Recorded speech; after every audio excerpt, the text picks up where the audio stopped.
rahim. Silaturahim itu bukan hanya fisiknya saja.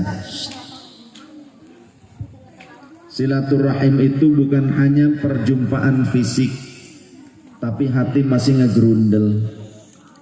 Silaturahim itu fisik yang membawa jiwa, yang jiwa itu tujuannya supaya saling ridho satu sama lain.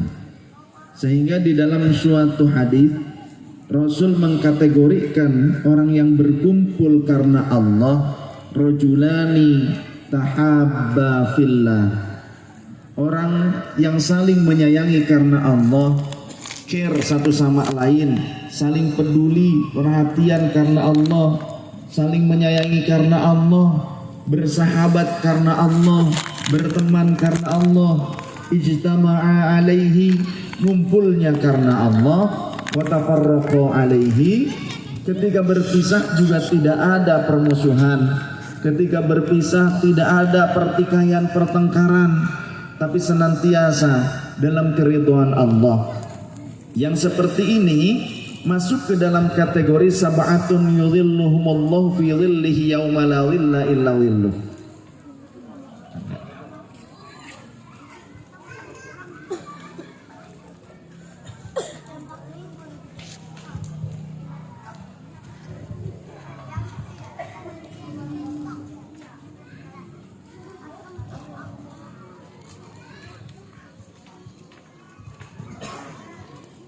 Akan masuk ke dalam kategori 7 kelompok orang yang kelak pada hari kiamat akan mendapatkan naungan Allah.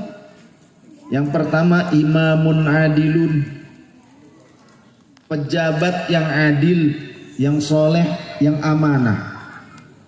Maksud dari kata imamun adilun pada kalimat hadis itu bukan hanya pemimpin negara, bukan hanya presiden, bukan hanya raja, bukan hanya pemimpin provinsi atau gubernur, bukan hanya pemimpin kabupaten atau bupati, bukan hanya wali kota, tapi setiap orang yang memikul beban amanah untuk mengurus masyarakat, mengurus umat, seperti staf RT, staf RW, stafnya pun bukan RW, bukan RT, itu masuk kategori dalam kategori imam, yakni ra'in, orang yang mengurus, ra'iyah, orang yang diurus, yang dimakmurkan. Ra'in yang memberi kemakmuran. Jadi pemerintah tugasnya adalah memberikan kemakmuran bagi rakyatnya, yakni ra'iyah, yang diperintah, yang dijaga oleh mereka. Kalau adil, siapapun para pejabat itu soleh, mereka akan dapat naungan Allah pada hari kiamat. Ketika tidak ada naungan kecuali naungannya Allah, kita hanya berharap kepada Allah pada saat itu. Masing-masing manusia bingung, bahkan mereka mencari pertolongan kepada bapaknya seluruh manusia. Nabi Adam pun lepas tangan. Cobalah kepada anak turunanku Nuh. Ke Nabi Nuh juga bilang, anak istriku saja, sebagian anakku, salah satu anakku juga istriku, tidak manut, tidak bisa aku selamatkan. Karena apa? Karena amalnya ghairu sholih. Amalnya tidak soleh.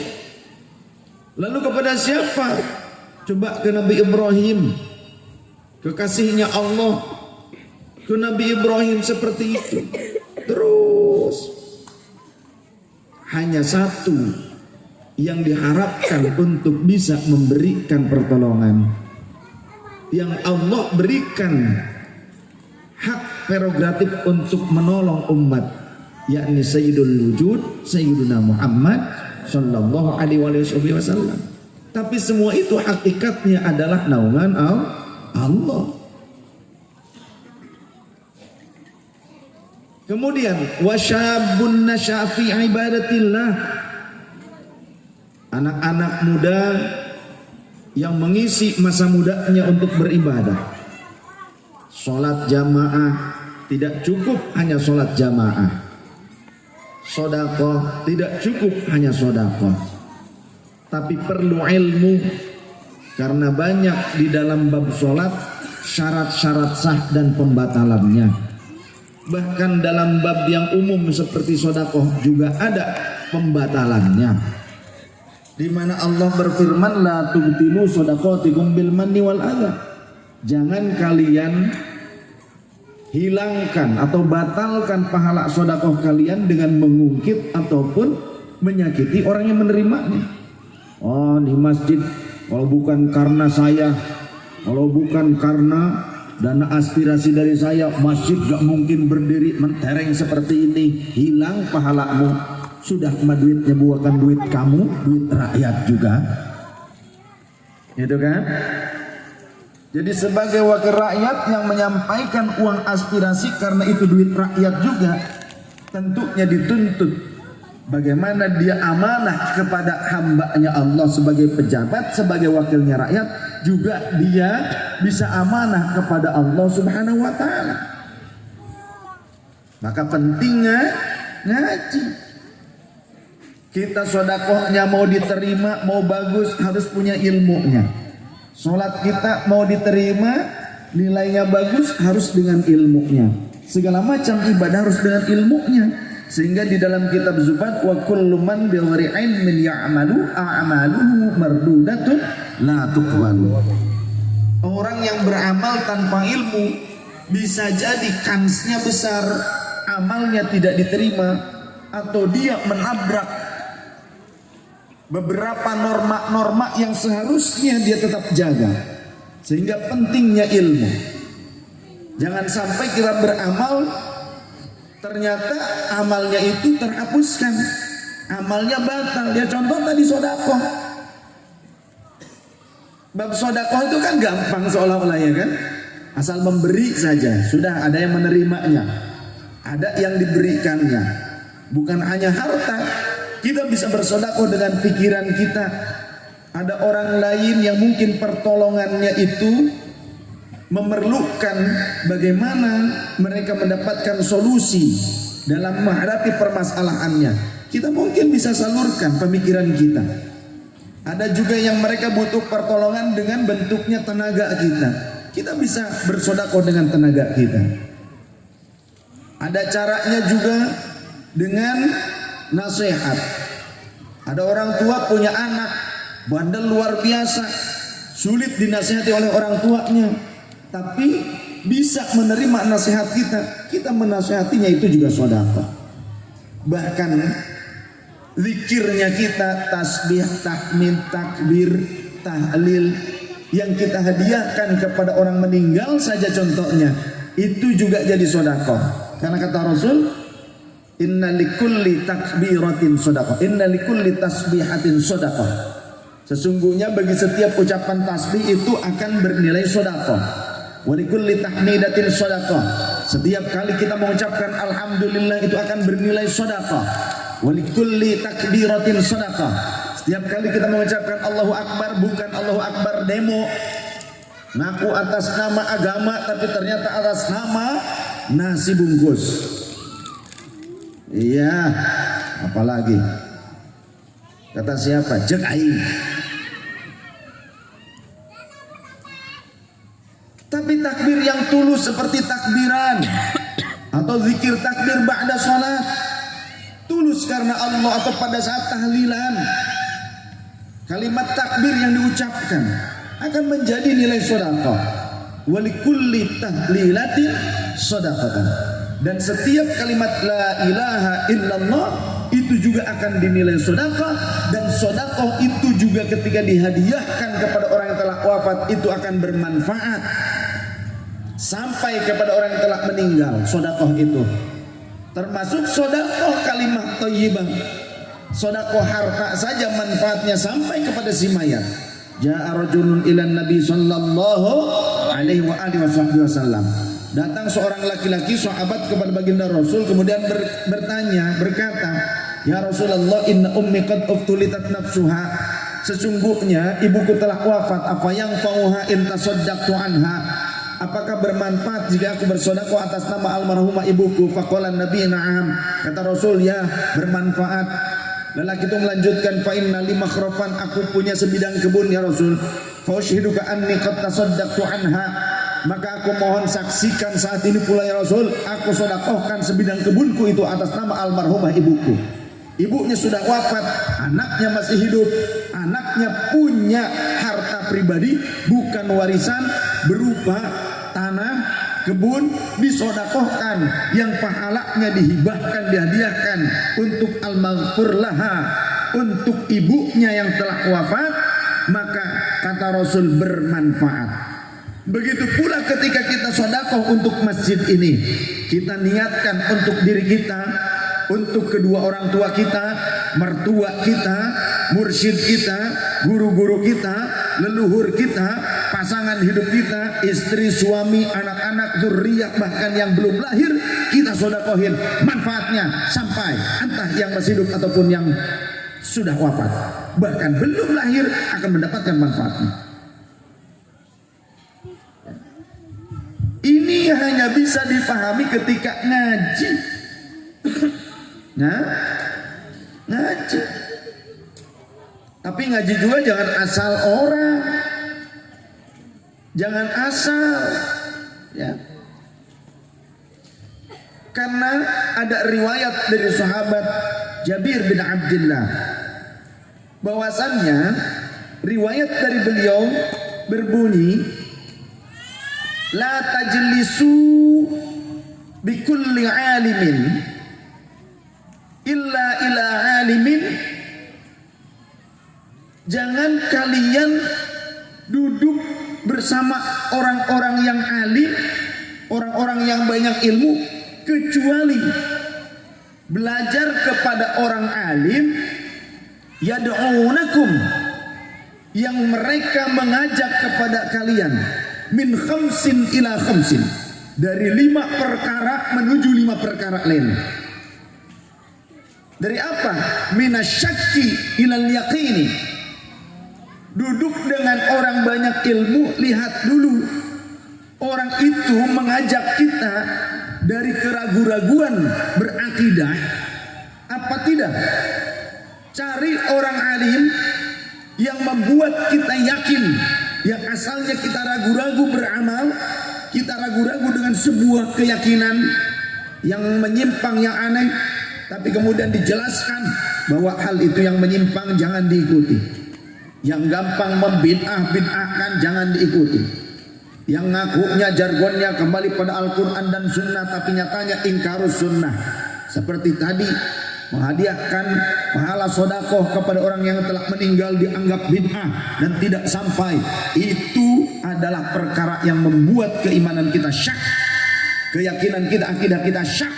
Orang yang mengatakan tidak sampai pahala bacaan Al-Quran, sodakoh, zikir, tahlil kepada orang yang telah meninggal, orang yang mengatakan tidak sampai, maka itu adalah kelompok orang-orang yang membuat syak, membuat ragu keimanan kita serta akidah kita. Jangan diikuti yang seperti itu. Contoh, tapi ikuti orang yang membawa kita kepada keyakinan yang tadinya kita tidak mengerti menjadi mengerti, yang tadinya kita bakhil menjadi dermawan. Wa minar riya'i ilal ikhlas, duduklah bersama orang alim. Yang kedua, ketika mereka mengajak kita dari riya menuju pada ikhlas. Riya beramal hanya ingin pujian dari makhluk.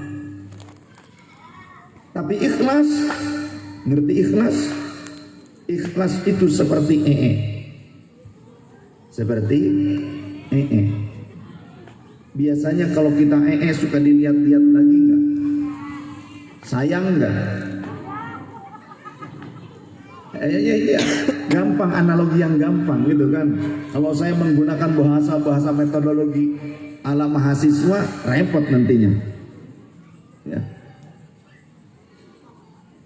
Seperti tadi siang di Garut, kalau ditembaknya, waduh, metodologi anak kuliahan. Tapi pas lokasinya di atas gunung, di puncak gunung. Wah, ini repot kalau pakai bahasa-bahasa ilmiah. Ya.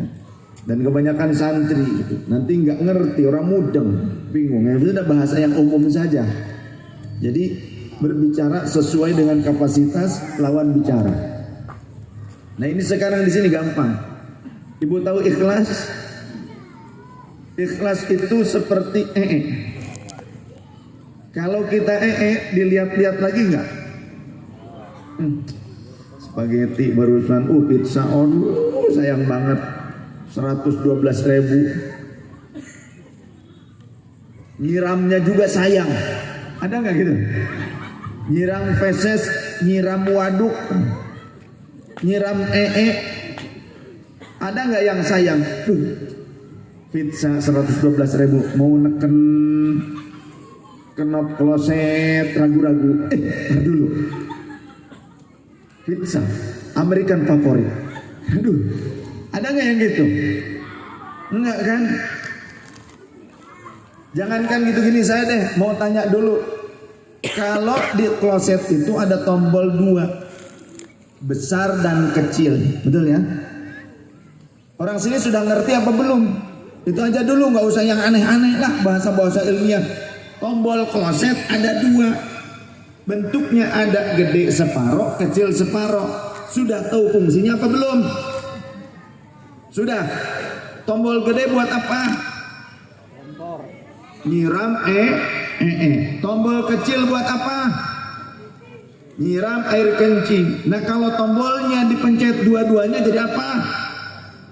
Gak tahu kan? Screenshot.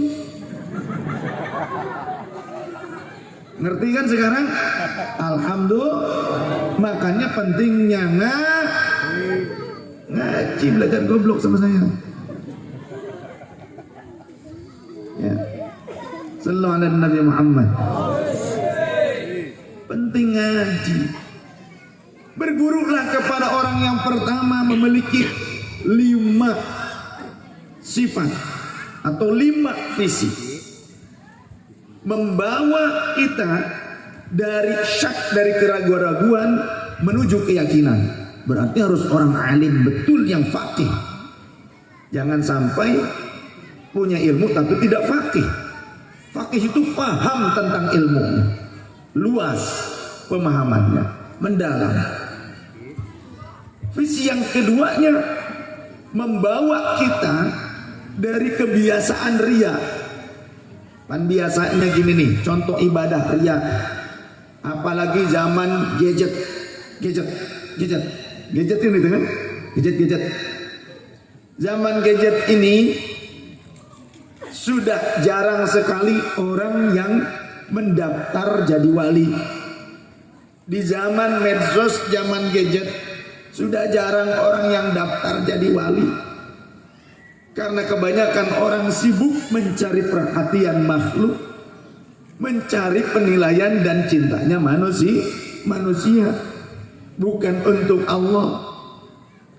Contoh bagi kaum wanita, ma minim ro'atin ghasalat thawba zawjiha, tidaklah seorang istri yang mencuci pakaian suaminya, tiada lain kecuali Allah akan menghapuskan 1000 khotoyaha, 1000 kesalahan-kesalahan kecil yang tak disengaja. Banyak kan kesalahan kecil yang tak disengaja, apalagi yang disengaja. 1000 kesalahan kecil yang tak disengaja bukan sedikit, Bu. Ibu suka mirit dompet suami, lihat, dosa kecil. Pas wayahnya suami lagi lapar, padahal nafkahnya sudah diberikan termasuk untuk uang makan keluarga. Ada apa? Gak ada apa-apa. Barangkali beli aja sendiri, masak aja sendiri, dosa lagi. Padahal duitnya udah semuanya diserahin, termasuk untuk makan keluarga. Gitu. Ya Allah. Pas suami minta dikelonin, mami lagi ngapain? Kagok, ngapain? Ini lagi pacebokan. Pacebok. Kata Yai Amrin Pak Cebok. Tidak bersegar, itu bukan dosa kecil lagi, dosa besar. Tapi nggak ngerasa. Banyak seperti itu. Ketika suami minta perhatian tidak diperhatikan. Pada saat ada wanita lain yang memperhatikannya, dia tak rela. Banyak kan begitu kan? Sama laki-laki juga. Contoh. Kemudian kalau nyuci pakaian suami 1000 khotoyah, kesalahan kecil yang tak disengajanya dihilangkan. Tidak ada kesalahan kecil kalau terus ditumpuk, kata Rasul. Jadinya menjadi besar. Dan tidak ada dosa besar kalau terus menerus dikikis dengan taubat dan istighfar serta amal soleh. Innal hasanat yudhibnas sayyiat. Karena kebaikan-kebaikan juga bisa mengikis, menutup keburukan-keburukan, mengganti hal-hal yang buruk tersebut. Kemudian selain kesalahannya yang 1000 itu dihapuskan oleh Allah, akan diangkat derajatnya 1000 derajat kemuliaan. Makanya Rasulullah Sallallahu Alaihi Wasallam ketika ditanya oleh sahabat, siapa yang lebih berhak untuk aku hormati dan aku muliakan ya Rasul? Ummuka, ibumu. Kemudian siapa lagi? Ummuka, ibumu lagi. Thumma ayun, kemudian siapa lagi? Ummuka, ibumu lagi. Thumma ayun, abuka, baru bapakmu. Kenapa? Karena sang ibu luar biasa, tak terjangkau oleh mata-mata yang lain dulu, bukan sekarang. Khidmatnya kepada suami, khidmatnya kepada agama, khidmat kepada keluarga, tapi tak terjangkau oleh mata yang lain sehingga keikhlasannya terjaga. Maka pahalanya banyak. 1000 derajat kemuliaan diberikan oleh Allah Ta'ala. Dan Allah akan melimpahkan 1000 rahmatnya kepada orang tersebut. Ya. Bahkan ada keterangan yang lainnya yang menyatakan akan diberikan pahala semisal haji dan umrah taman yang sempurna. Maka nanti bapak beres haji dari sini pulang ke rumah, buka sempak, puter-puter tiket haji dan umroh mah. Jadi saat sekarang hajian susah, umroh juga susah, gampang bu. Gimana? Cuci kato ke suami, kato bojomu dicuci. Sallu ala Nabi Muhammad. Ini lagi ngomong apa sih? Akan tetapi itu dulu. Kalau sekarang bentar-bentar ada cucian. Hai guys, orang lain hari Minggu itu jalan-jalan, lihat gue nyuci dong, banyak cucian banget ini. Gak kayak kalian guys gitu kan.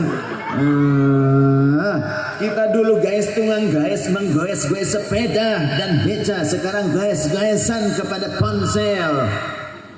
Aduh. Yang ada bu, tangannya keriput kena deterjen, capek, keringetan, pahala kagak dapat, cuma dapat ungkapan dari temennya yang netizen apa? Puas. Tuh.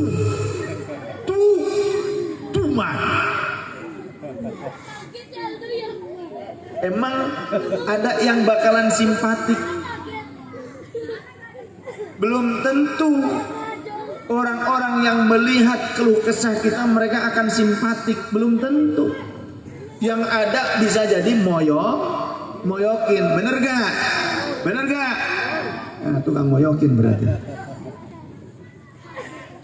Iya, makanya hal-hal yang pribadi, apalagi yang bisa menumbuhkan pahala dari Allah Ta'ala, itu nggak usahlah dipublis. Yang dipublikasi ajakan ngaji, ajakan sholat jamaah, ajakan sodako, ajakan hal-hal yang baik. Kalau urusan pribadi apalagi rumah tangga gak usah disebutin, apalagi urusan tentang suami istri.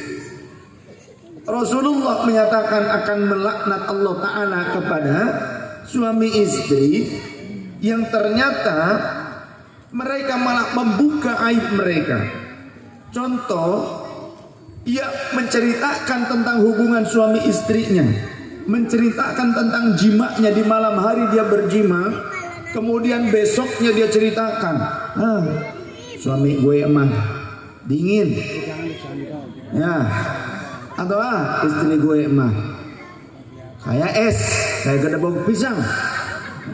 Contoh, itu menjadi dosa besar yang Allah tutupi aibnya, malah justru ia kemukakan kepada orang lain.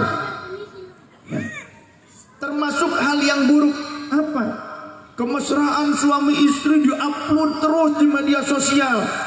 Jangan pikir itu akan memberikan kesan baik. Yang ada bisa jadi menjadi ainun lamah. Kalau hal-hal yang baik, yang standar tidak masalah. Tapi kalau hal-hal yang menjerumus kepada kemesraan yang berlebihan kemudian diupload untuk konsumsi umum, yang ada nanti akan jadi ainun lamah. Apa itu ainun lamah? Pandangan mata batin orang yang ternyata buruk kepada kita, atau juga mungkin dari pandangan mereka buruk kepada kita, tidak suka, jealous kah atau apa, akan mencetuskan ungkapan-ungkapan yang bisa menjadi doa, dan itu akan diijabah oleh Allah. Bisa jadi, ntar juga kagak lama, bisa jadi begitu. Sekarang saja pengantin baru, ya bentar lagi lihat, bisa begitu. Ini kejadian, jangankan hal yang begitu, tentang mimpi saja. Makanya Rasulullah SAW menyatakan, hal yang mimpi saja, mimpi. Jangan kalian ceritakan mimpi kalian kepada orang-orang yang tidak kalian percaya. Yang dipercaya itu orang yang memang benar-benar contoh alim dan soleh. Kejadian ini, temannya uak saya. Mimpi, dia meminum air balong kiainya. Ini kejadian ketika di pondok, meminum air balong kiainya sampai habis. Dia kaget dan merasa bersalah. Kemudian ketika kaget terperanjat, ada temannya, kenapa kamu, katanya? Aku mimpi apa sih? Itu aku mimpi meminum air balong kiai sampai habis. Aduh, gimana? Wah, tar perut kamu meletus loh, gitu kata temannya. Mungkin bercanda, tapi kemudian dia penasaran. Dia datang ke kiainya. Mama Kiai, ada apa? Ada yang ingin saya konsultasikan apa? Saya bermimpi bahwa saya meminum air balong Mama Kiai sampai habis. Oh, bagus kalau begitu. Berarti ilmunya Mama akan diserap semuanya sama kamu. Kamu sudah bercerita belum kepada orang lain? Iya, karena saya pada saat terperanjat ada teman sekobong. Terus saya ceritakan, apa kata dia? Wah, betul mana bakal meladuk, cina gitu. Ngerti orang sini? Perut kamu bakalan bitu. Nangis Mama Kiai. Nangis Mama Kiai, ya Allah. Sayangnya kamu sudah menceritakan itu terlebih dahulu kepada temanmu, dan temanmu berkatanya tidak benar, berkatanya tidak baik. Sayangnya ucapan itu sudah terlebih dahulu diambil oleh syaitan.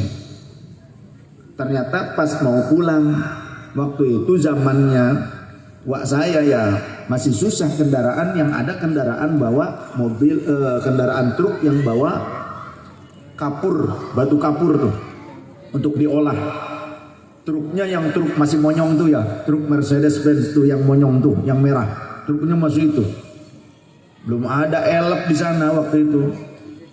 Ternyata dia naik nyegat sama temennya, nyegat truk tersebut. Pelan si truk, temennya lebih dulu, naiknya lewat ban belakang. Pas ternyata yang orang yang mimpi ini kemudian nyusul naik berikutnya. Si sopir truk nggak ngeh, itu santri dikiranya sudah naik semua, ternyata yang satu belum. Pas nginjek ban, jalan lah si supir, kepleset, langsung perutnya kegiles ban mobil truk, ngangkut batu kapur.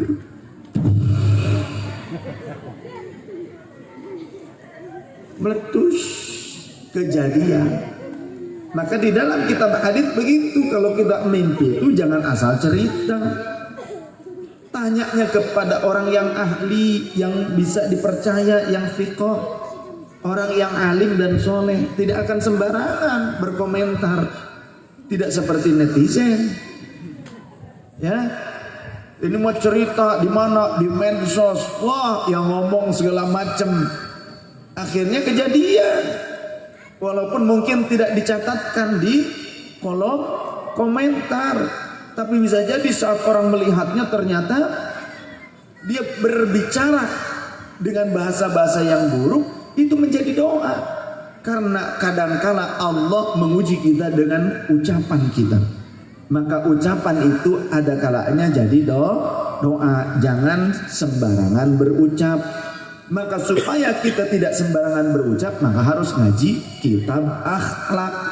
Kitab akhlak dikajinya ya harus kepada ulama yang juga punya akhlak.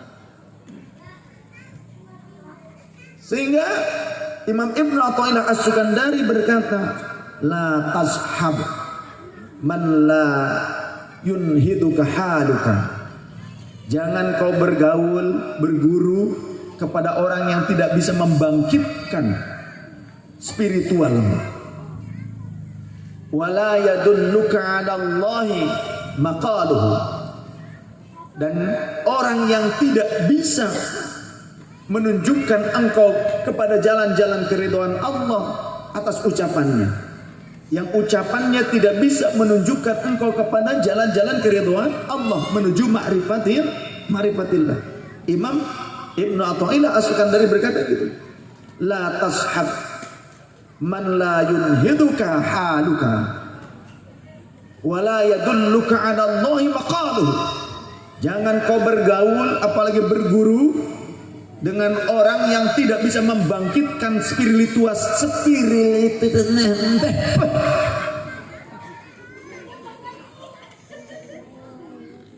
Bu, jangan-jangan nanti ngomong spiritus. Spiritualitasmu. Jangan kau bergaul dengan orang-orang yang tak mampu membangkitkan spiritualitas kita, dan yang ucapannya tidak menunjukkan engkau kepada Allah, pada makrifat kepada Allah. Itu pesan Imam Ibnu Athaillah As-Sukandari. Maka misi yang ketiga, kalau tadi kan tentang riya, ya, maka jangan apa-apa itu riya. Ibadah kita jangan dihabiskan pahalanya. Jangan engkau bergaul, duduk bersama ulama kecuali ulama yang tadi membawa engkau dari syak kepada keyakinan, membawa engkau dari riya menuju kepada keikhlasan. Jadi ikhlas itu dipuji orang gak jadi membesar hidungnya, diejek oleh orang juga tidak mengkeret, dipuji oleh orang gak jadi besar kepala, diejek oleh orang tak jadi remuk kepalanya, tetap konstan, tak peduli dengan pendapat orang. Selama aku benar, ada rujukannya, ada sanad ilmunya, lanjutkan terus, go ahead. Apa itu? Sampurna. Jangan-jangan bentar lagi ada yang beliin rokok Sampurna. Enggak, saya enggak ngerokok. Ya, transfernya aja. Transfer pahala Al-Fatihah dan sholawat. Ya duit juga gak apa-apa. Ya orang mau ngasih hadiah masa ditolak. Kata Rasulullah, jangan kau menolak hadiah. Ketika diberikan minyak wangi jangan kau tolak. Ketika diberikan makanan jangan kau tolak. Bawa, kalau kau nggak mau tinggal diberikan lagi kepada orang lain, kan gitu kan? Nah, apalagi ada orang ngasih uang, jangan kau tolak, jangan, tidak akan nolak. Kalaupun kita tidak mau, kita berikan kepada istri kita. Beres kan? Alhamdulillah. Jadi istri kita yang bahagia, membahagiakan istri itu insya Allah jembar rezekinya. Ya, walaupun kita harus banting tulang, memang itu sunnatullahnya. Laki-laki susah payah banting tulang cari uang, istri sunnahnya menghabiskan uang. Betul bu? Wani piro bisa diatur. Sallu ala Nabi Muhammad. Kemudian Kemudian ulama yang seperti apa juga, ya, fisiknya ulama yang seperti apa yang ketiga, yang selayaknya untuk kita bisa berguru kepadanya, kita bergaul duduk bersama mereka. Ulama yang mengajak atau membawa kita dari apa namanya, maruk itu apa? Rakus, keserakahan, ya, menuju kepada zuhud, minar raghbati ilar rahbati, dari kerakusan menuju kepada kezuhudan, qanaah. Zuhud itu apakah meninggalkan dunia? Bukan. Baginda Rasul menyatakan zuhud itu bukan meninggalkan dunia, tapi zuhud itu merasa cukup dengan pembagian dari Allah, biqismatillah ta'ala, ya, qanaah, merasa cukup dengan pemberian atau apa yang dijadikan bagian oleh Allah untuk kita, dan memanfaatkan segala anugerah Allah untuk kemaslahatan. Zuhud, tidak kesengsem. Oleh karenanya, apakah orang banyak harta dikatakan tidak zuhud? Tidak juga. Zuhud bukan ukurannya orang punya harta banyak apa tidak. Tapi zuhud, walaupun dia punya harta dunianya ada pada genggamannya, tapi tidak dimasukkan ke dalam kalbunya. Dia memanfaatkan segala anugerah Allah untuk tujuan kebahagiaan akhirat. Wabtaghi fima atakallahu ad-daral akhirata wala tansa nasibaka minad dunya wa ahsin kama ahsanallahu ilaik, al-ayat. Jadikan segala anugerah yang kami berikan kepada kalian, Allah wa rasulullah nabi murad wa mana, untuk kebahagiaan akhirat kalian, untuk bekal keselamatan akhirat kalian. Dunia sementara, akhirat selama-lamanya. Jadi kalau sekarang dunia kita merasa perlu bekal sampai umur 63 tahun, sampai umur 70 tahun, itu pun kalau nyampe, ya, atau minimal sampai umur 56 tahun, sampai batas akhir JHT. Ketika di PHK, batas umur akhir JHT dikembalikan seperti undang-undang sebelumnya. Bingung. Itu aja udah bingung, apalagi nanti untuk akhirat. Padahal kebingungan itu juga sudah diberikan solusi. Jaminan putus kerja atau JPK katanya, kalau tidak salah seperti itu. Kita masih bingung. Tapi kok nggak ada yang bingungin bagaimana nanti bekal akhirat.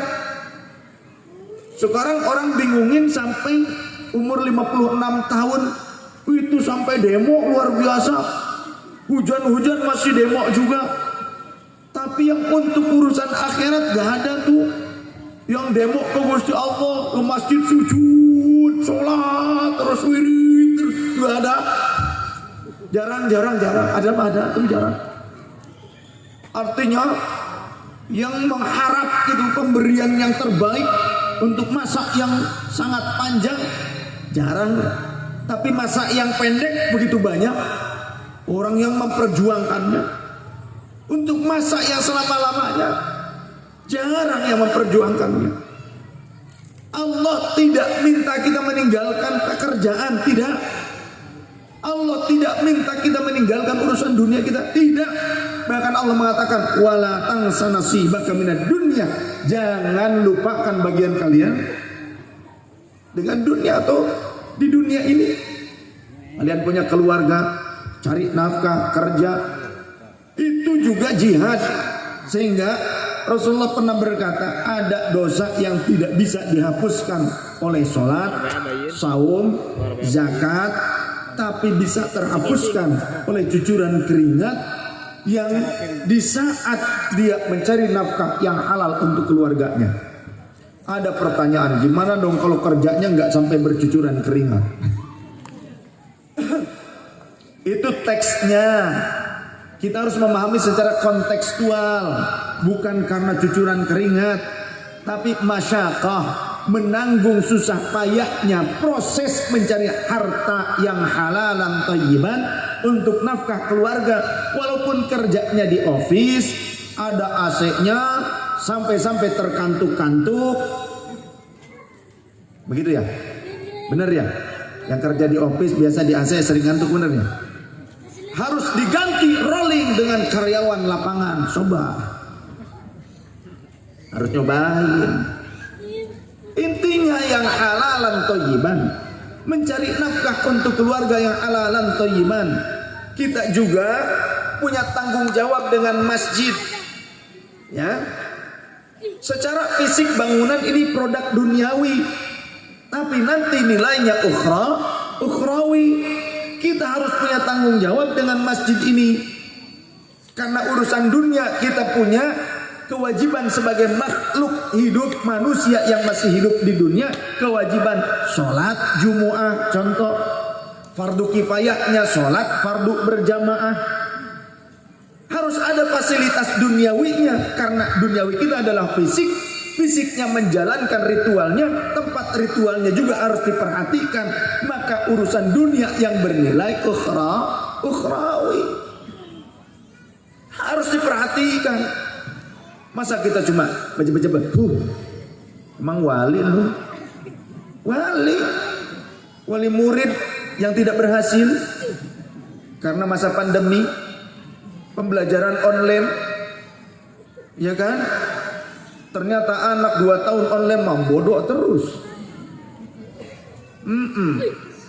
Apalagi kalau ibu bapaknya itu gampang keselan, gampang keselak juga. Akhirnya yang ada anak bukan mendapatkan nilai bagus, yang ada anak bengep, naik darah. Ya, makanya mungkin obat penurun darah di apotek sekarang laku.